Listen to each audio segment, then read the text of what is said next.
Aux abords de la Knesset à Jérusalem, la tension est montée d'un cran dans la soirée de dimanche.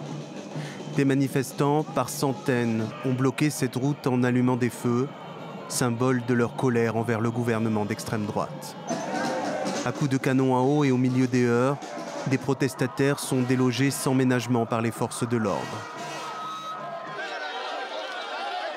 Toute la journée, les cris de détresse et de colère de la foule ont résonné dans les rues de Jérusalem, avec un seul mot d'ordre, la démission de Benyamin Netanyahou et le retour des otages. C'est mon pays, je suis née ici. Mon pays a été détruit par notre Premier ministre. Des gens sont tués à Gaza, des Palestiniens sont tués. Je suis contre cette guerre, je suis contre ces pertes humaines de tous les côtés. Quand Netanyahou veut quelque chose, il sait comment l'obtenir. Le fait qu'il n'y ait toujours pas d'accord sur les otages signifie qu'il n'en veut pas encore. C'est parce qu'il sait qu'un jour la guerre se terminera et que les otages seront de retour. Tous les gens ici et bien d'autres iront lui demander, ainsi qu'à son mauvais gouvernement, de démissionner.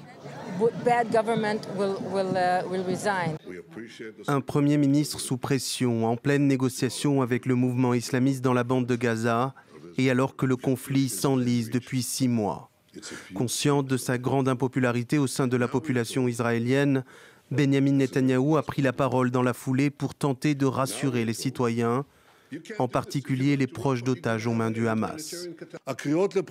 Les appels à la tenue d'élections immédiates, en pleine guerre, juste avant la victoire, paralyseraient Israël pendant au moins 6 mois, voire 8 mois.